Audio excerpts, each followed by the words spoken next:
If your jeans zipper puller came off one side and the teeth are not broken or missing, here is how to fix it easily in just a few minutes. First, grab a seam ripper and unpick the stitch that's holding the zipper fly in place. Next step is to remove the zipper stopper and gain access to the detached zipper track. And I use pliers to break open the zipper stopper. Be gentle and be careful when doing this step because you don't want to end up damaging the zipper.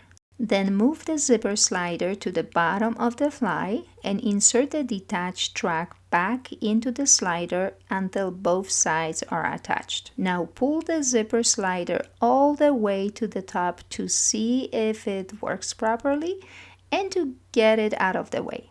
Next, grab a thread and a needle threader and thread clippers and thread the needle and connect the two ends of the thread and tie a knot. Snip the ends if they are too long, and I will start sewing from the wrong side of the fabric to the right side of the fabric. Now at the bottom of the jeans fly, I sew a whip stitch where I remove the zipper stopper and I make sure the stitch covers last set of zipper teeth.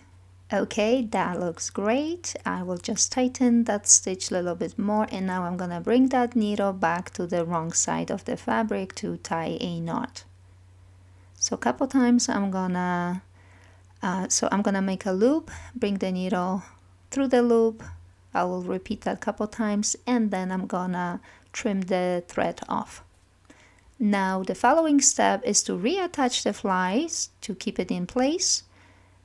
Same process, I made a knot and I started sewing from the left side to the right side, and this time I will poke the needle to the right side of the fabric, back to the left side, and repeat that a few times, then tie a knot.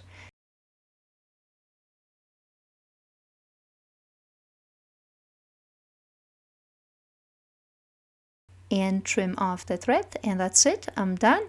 Let's take a look. Oh, that looks perfect. Awesome.